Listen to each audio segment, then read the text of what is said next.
What's going on, everybody? Welcome back. I'm finally back making some stuff here. As I'm sure you guys are aware that the Super Smash Bros. Ultimate Nintendo Direct was just the other day, and it was a really long one. I wasn't quite expecting that before the announcement, and they said it was going to be 45 minutes long, just going over the release of Terry Bogard. But I just want to talk about this Nintendo Direct and how awesome it was and what it actually does for Super Smash Bros. Ultimate and kind of like what the possibilities are for the future. So if you're new to D-Dub, there's the subscribe button. I don't really care if you hit it or not, but don't forget to hit a thumbs up or a thumbs down. So this Direct was the other day, and I watched it in the morning as it went live, and 45 minutes of just history lesson on the Neo Geo and on Terry Bogard and all that. It was really fascinating to watch.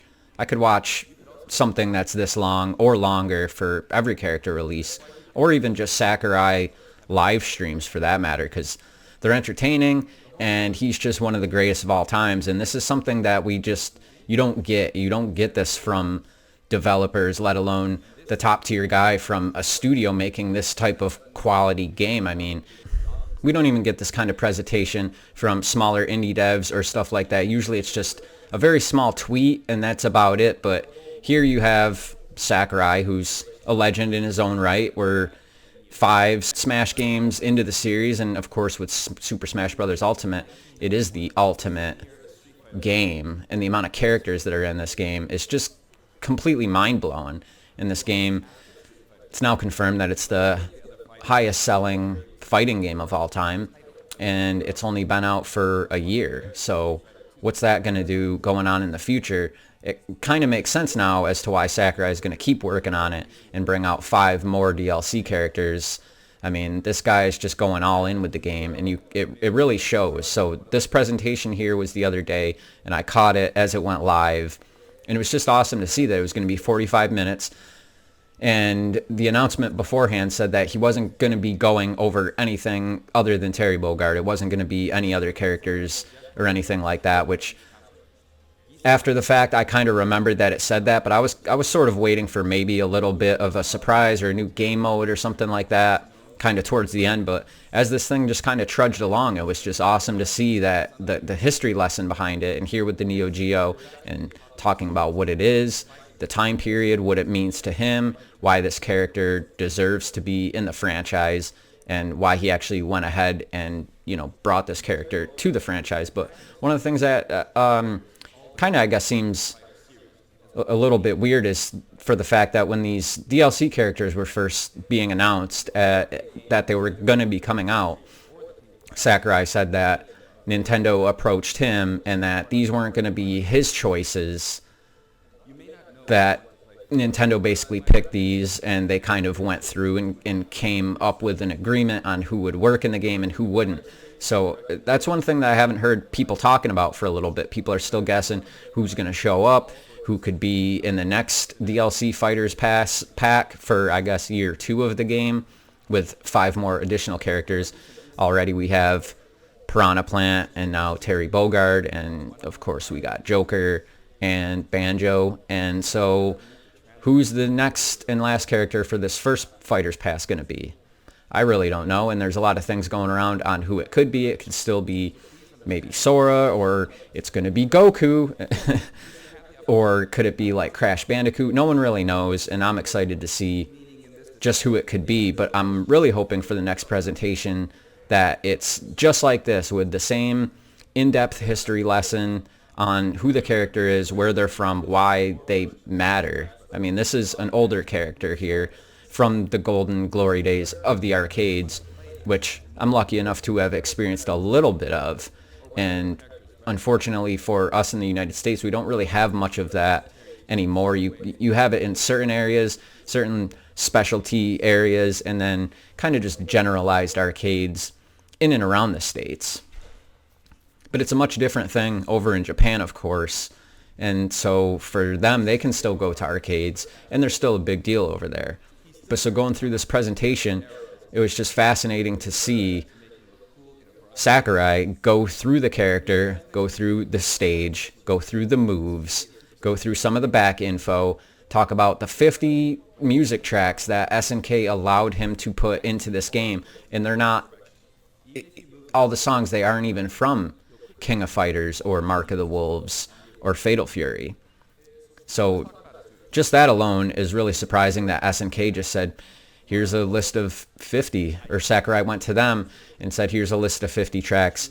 Which ones can we pick out of here? And he probably had it in mind for maybe a couple of them, maybe like to pick like 3 music tracks. I forget if it's only just one music track or if there's a couple that variate between the different DLC characters that have already come out. But I would have thought it would have just been a couple. And when they said there's 50 music tracks, that's just mind-blowing. And then he goes in more depth into what the stage is and with the invisible wall and all that. So that's just really crazy because that's just a new style for Smash, and it's making it more of the traditional fighting game as opposed to this party game thing, which was kind of this whole topic a while back, and people were arguing about it because at one point Sakurai himself said that it's not really a fighting game, it's more of an arcade fun game, but then he kind of took that back, and it is a fighting game. It's a fighting game and it's a party game, and you do fight in it. But here with Terry Bogard, this is making it, even though there's this super high jumping and stuff like that, that's not what the original game was. Mark of the Wolves, King of Fighters, Street Fighter, even Mortal Kombat, they're not about this super high jumping floaty mechanics with all this air and hang time with more of the skill with that involved. It's just more ground-based old school arcade fighters, as I'm sure many of you guys know. But after seeing this invisible wall mechanic, and with the HP, with being on this stage where Terry's starting off at 100 and you're basically going down, at least for the traditional Smash route where you pick Terry Bogard and run through the teams, which he showed later in this presentation, that was pretty cool. But just the stage alone and having this invisible wall that's on the side, I mean, then he starts talking about the specials and how you're doing like the quarter circles and the variations in them, and how the character is always facing the opponent no matter what side you're on. So that whole thing just kind of blew my mind, because he could have just made him like all the other characters, and the character doesn't face the opponent. You're not doing quarter circles and stuff like that for the special moves. Just having it more where Terry Bogard is the skin, he still does kind of his moves, but the inputs for it aren't like that of an actual fighting game. So I just found this like really groundbreaking. And the other day when I saw this, I was just kind of mind blown. I was just like, wow, like this one character here is kind of changing and altering the rules. Because when he first was announced, it was like, man, that's cool, that's awesome. It's an SNK character. Of course, you had Marvel vs. SNK on the GameCube, but that was, 17 years ago. I think it came out in 2001, so 17, 18 years ago. And so it's cool to have Terry Bogard in the game. And even just the past 2 months, 3 months since we've known about him leading up to it, it's been cool. But then after this presentation, like I was saying, it just really blew my mind at the fact that now we're doing these quarter circles and it's becoming like this traditional fighting game, and how just this one character, I guess if it was Nintendo's pick, just Sakurai just got right in the pocket and he just got in the zone, and him and his team, they just knocked it out of the park, from everything to just the music selection, but also creating the stage, the mechanics of it, doing all the character models for the 20 guest characters that will sit in the background of the stage is more work than I could have ever imagined that he would have done and gone the extra step. I would have thought that maybe they put like a smaller screen or something like that, or like on this Jumbotron in the background, and kind of just pull the landscape of the old sprites, and instead of making 20 brand new character models, kind of just posting them onto a screen and kind of having the sprites chilling out in the background to make it look like they kind of ripped it from the game but didn't actually go through and make 20 brand new character models. So that amount of work is just the extra mile, and it's no wonder why Sakurai is such a legend and why this game is now the highest fighting game sold of all time. So after seeing this 45-minute presentation, the invisible walls, the amount of music, extra characters in the background, all the work that's been done, And the way that just this one character kind of changes what's acceptable in Smash, it really just makes me wonder about the future and what other characters could come in and what other mechanics, or even if it's just one singular stage, kind of like here, this invisible wall is only applying to this one stage here.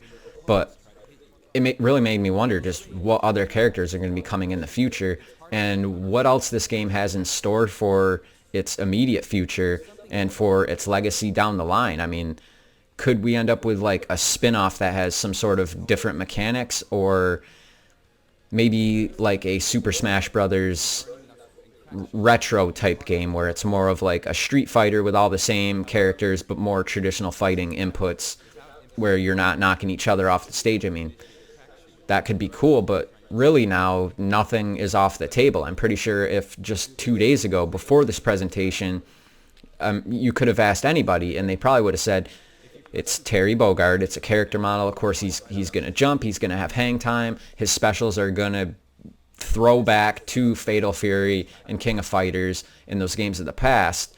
But no, you're not going to be doing like quarter circles and inputs kind of like the old game where you like Sakurai was showing in the background. If you asked anybody about that, what do you think the chances are of Terry Bogard using traditional inputs kind of like back in the 90s?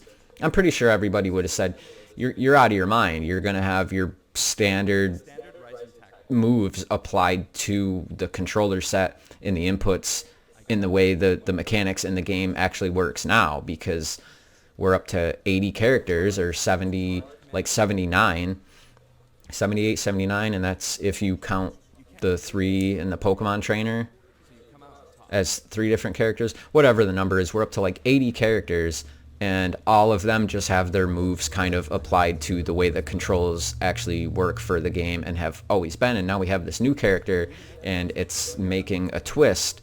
And so now I just don't think anything's off the table, which I kind of thought that before, but now we're messing with game mechanics and just inputs for the character, and I just don't know what the future holds. So really, I'm just ranting and raving about that. I just wanted to get a video out. Did you guys watch this presentation? What did you think?